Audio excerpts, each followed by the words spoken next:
नमस्कार विद्यार्थी मित्रांनो. मागच्या तासामध्ये आपण फूड चेनबद्दल माहिती मिळवली. या तासामध्ये आपण फूड वेब म्हणजे काय तर जाळं. Observe the various food chains shown in the picture below. Find the different food chain of which the worm and the mouse from link. आता खाली तुम्हाला हे चित्र दिसते. सर्वांना चित्र दिसते. याच्यामध्ये डिअर आहे, फॉक्स आहे, लायन आहे, बर्ड आहे, काईट आहे, स्नेक आहे, रॅबिट आहे. त्याच्यानंतर तुम्हाला ग्रास हॉपर दिसतोय, वॉर्म आहेत, ग्रास आहे, लीव्ज आहेत, रॅट आहे, स्क्विरल आहे. आता याच्यामध्ये वेगवेगळे बाण दिसतात तुम्हाला बघा. आता हे बाण म्हणजे काय तर आता ही फूड चेन, वेगवेगळ्या फूड चेन ज्याचा आपण अभ्यास मागच्या तासामध्ये केला ते दिसते बघा. इथं ग्रास आहे, त्याच्यानंतर डिअर आहेत. Grass eaten by deer, deer eaten by fox. ही एक फूड चेन आहे. त्याच्यानंतर ग्रास आहे, त्याचा बाण कुठे गेला आहे बघा. त्याचा बाण कुठे गेलेला आहे ग्रास हॉपरला. Grasshopper eaten by frog, frog eaten by snake and snake eaten by kite. ही अशी फूड चेन आहे. त्याच्यानंतर या ग्रासपासून निघालेलीच आता हे डिअर आहे. डिअरला कोण खाऊ शकतं, लायन खाऊ शकतो. अशा पद्धतीने वेगवेगळ्या फूड चेन आहेत. आता इथे बघा ग्रास आहे, ग्रास खाते रॅबिट. रॅबिटला कोण खाऊ शकतं तर काईट पण खाऊ शकतो, रॅटला फॉक्स पण खाऊ शकतो. त्याच्यानंतर पानं आहेत, लीव्ज आहेत, लीव्जला वॉर्म खातात, वॉर्मला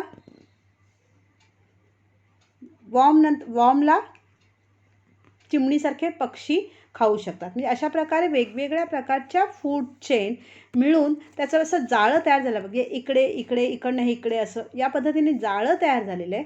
या जाळ्यालाच आहे म्हणून त्याला काय म्हटलं तर फूड वेब. काय म्हटलं जातं फूड वेब. म्हणजे ह्याच्यामध्ये different types of food chains are there, many food chains are there. एकच फूड चेन नाही आहे, तर वेगवेगळ्या फूड चेन एकमेकांमध्ये ज्या गुंतलेल्या आहेत, म्हणजे आता बघा ग्रास हॉपर बेडूक पण खाऊ शकतो, ग्रास हॉपरला बर्ड पण खाऊ शकतो. या पद्धतीने तुम्हाला हे दाखवलेलं आहे. म्हणजे अशा प्रकारे different types of food chain are mix in each other is called as a food web. It's called as a food web. आता तुम्हाला सांगितलं की find a different food chain of which the worm and the mouse from a link. आता mouse, leaves, mouse eaten by snake eaten by kite. माऊसला कोण खाऊ शकतं तर माऊसला direct kite पण खाऊ शकतो. म्हणजे अशा पद्धतीने तुम्हाला या फूड चेनचा अभ्यास करायचा, फूड वेबचा अभ्यास करायचा आहे. फूड वेबचा अर्थ तुम्हाला सगळ्यांना कळलाच असेल की डिफरंट चेन मिळून काय तयार होतं, ह्याचं जाळं तयार होतं. काय तयार होतं, जाळं.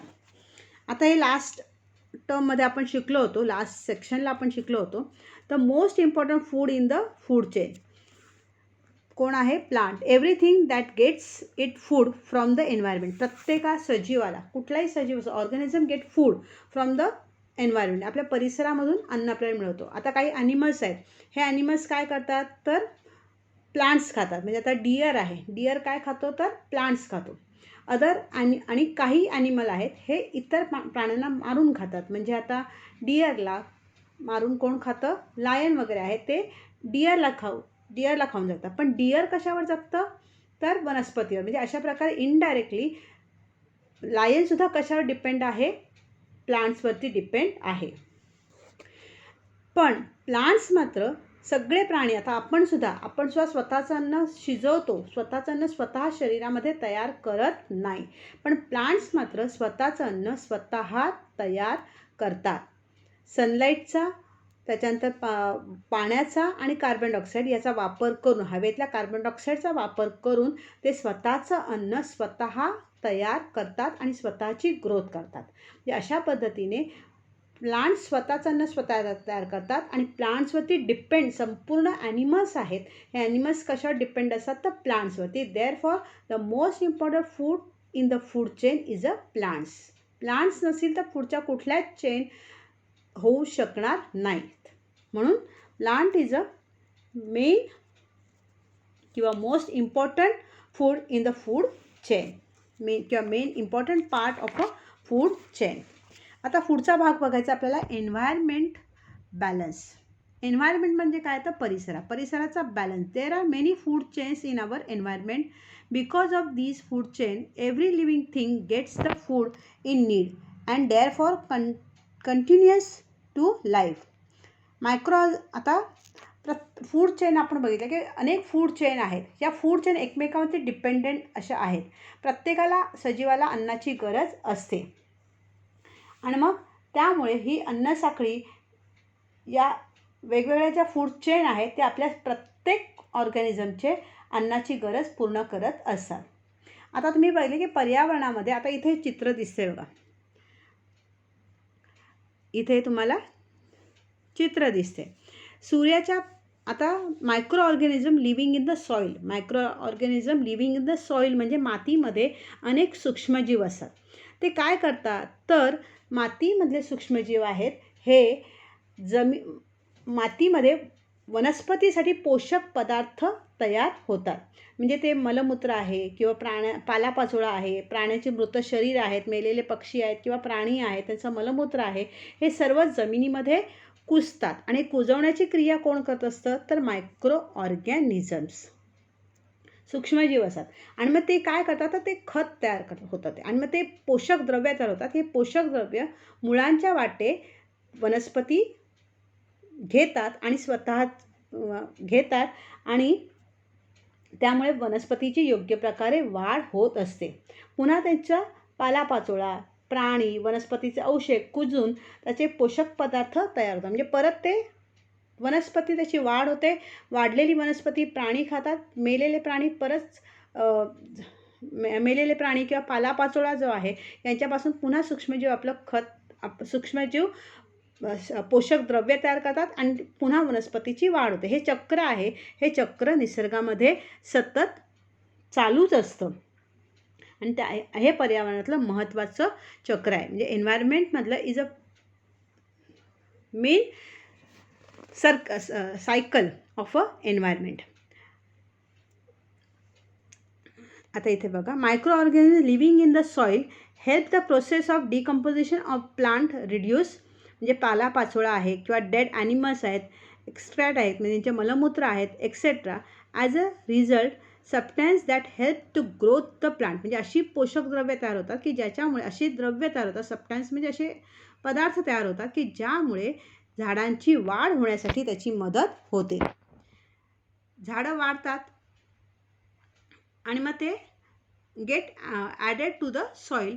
Plants use them for their growth. Thus plants use substance in the soil for their growth, and when plants and animals die, the decomposition of their remain add these substance to the soils once again. म्हणजे अशा प्रकारे हे चक्र म्हणजे पोषक द्रव्य खातात, वनस्पतीची वाढ होते, त्याच्यानंतर त्याच्यावर ॲनिमल्स जातात, ॲनिमल्स मेल्यानंतर त्यांचे मृत अवशेष किंवा त्यांचा मलमूत्र यांच्या साहाय्याने पुन्हा ती जमिनीमध्ये येतात. सूक्ष्मजीवांच्या साहाय्याने ते कुजतात आणि त्याच्यापासून पोषक द्रव्य तयार होतात. अशा पद्धतीने सायकल ही चालूच असते. This is an important cycle in the environment. हे अतिशय महत्त्वाचं चक्र पर्यावरणाचं आहे. Also living things get a continuous supply of water because of the water cycle. आता वॉटर सायकलचा अभ्यास मी मला वाटतं 3रीला वगैरे केलेला असेल. आता वॉटर सायकल हे कसं आहे बघा. सूर्याच्या उष्णतेमुळे समुद्राची किंवा नदी नाल्याच्या पाण्याची काय होते वाफ होते. ही वाफ वरती जाते. या वाफेला थंडावा लागला की त्याचा काय होतो पाऊस पडतो. पावसाचं पाणी पुन्हा नदी नाल्याला येऊन मिळतं आणि त्याची पुन्हा ते समुद्राला जाऊन मिळतं. म्हणजे अशा पद्धतीने हे वॉटर सायकल हेही या पद्धतीने चालू राहतं. बघा सूर्य आहे. सूर्याच्यामुळे नदीचं किंवा समुद्राचं पाणी त्याची वाफ होते, वाफ वर जाते, वाफेचे ढग बनतात, वाफेचे काय तयार होतात, ढग बनतात. आणि हे ढग आहेत, हे ढगाचं पुन्हा हलके होऊन वरती गेल्यानंतर त्यांना थंडावा लागतो आणि मग थंडावा लागला की त्याचा पुन्हा त्याच्यामध्ये जे वाफेचे ढग आहेत त्या वाफेचं पुन्हा पाणी होऊन ते पावसाच्या रूपाने पुन्हा जमिनीवर येतं. म्हणजे अशा प्रकारे सायकल चालूच असते. ही दुसरी सायकल आपण बघितली. एक आपण पर्यावरणातली एन्व्हायरमेंटलची सायकल बघितली. त्याच्यानंतर आपण बघितली ते म्हणजे वॉटर सायकल बघितलं. तिसरा प्रकार आहे तो म्हणजे living things use oxygen from the air from breathing and give out carbon dioxide gas.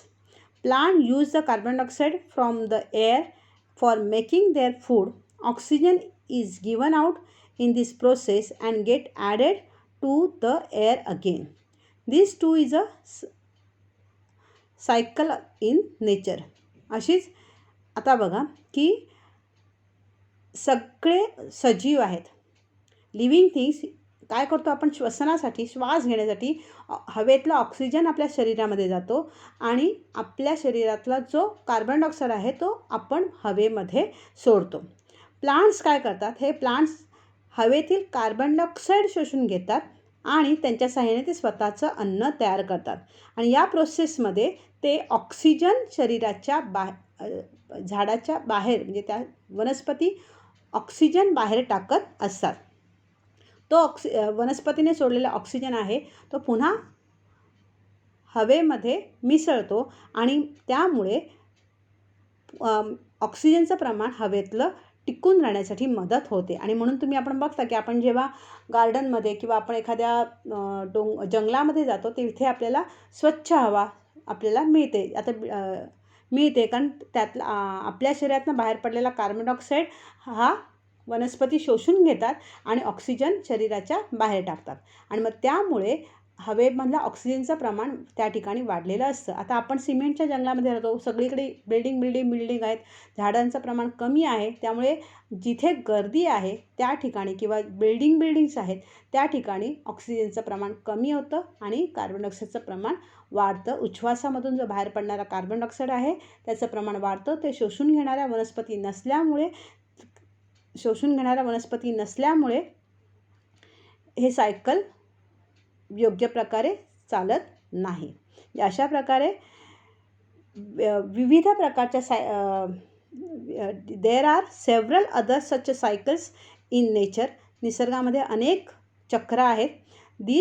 thus there is a interaction amongst living thing and between living and non. म्हणजे असं सजीव आणि निर्जीव यांच्यामध्ये एकमेकांमध्ये काय आहे, इंटरॅक्शन ही सतत चालूच असते.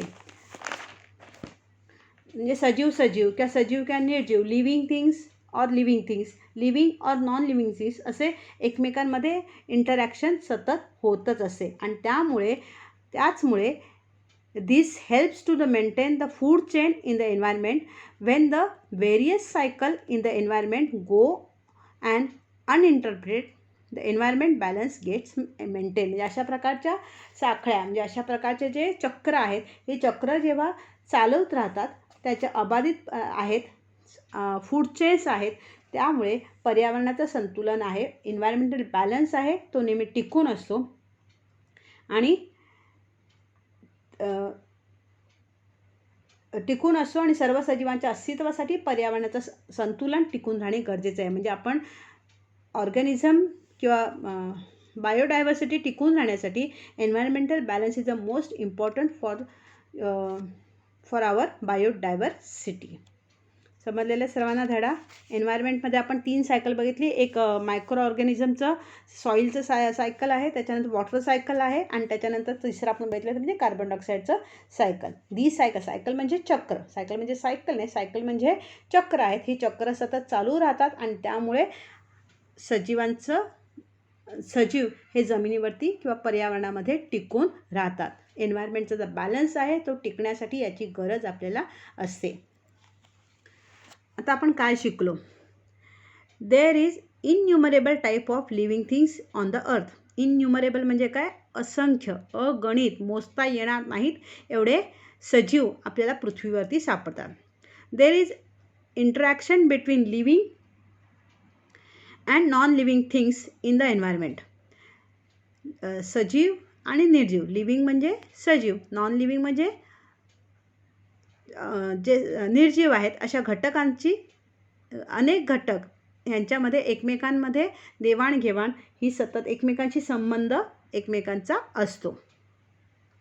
Different kinds of animal, plants and micro organism are found in different region of the earth. वेगवेगळ्या प्रदेशामध्ये वेगवेगळ्या प्रकारचे प्राणी, वेगवेगळ्या प्रकारच्या वनस्पती, वेगवेगळ्या प्रकारचे सूक्ष्मजीव आढळून येतात. The water cycle, various other cycle and food chain in nature helps to maintain the balance in the environment. This balance has been maintained for thousands of the year. म्हणजे वॉटर सायकल आहे, various cycle, आपण 3 प्रकारचे cycles बघितले. अशा अनेक प्रकारचे cycles एन्व्हायरमेंटमध्ये आहेत. फूड चेन आहेत that in nature helps to maintain the balance in the environment. आणि हा बॅलन्स हा शेकडो हजारो वर्षापासून अजूनही चालूच आहे, अबाधित राहिलेला आहे. समजला सर्वांना पाठ? आता या पाठावर आधारित काही प्रश्न मी तुम्हाला देणार आहे. हे प्रश्न तुम्ही वहीमध्ये सोडवायचे आहेत.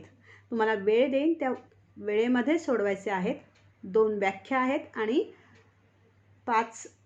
6 गाळलेले शब्द आहेत. तेवढं लिहायचे आहे. थोड्या वेळानंतर म्हणजे अर्ध्या तासाच्या नंतर मी तुम्हाला त्याची उत्तरं पाठवणार आहे. स्वतः उत्तरं चेक करा आणि नंतर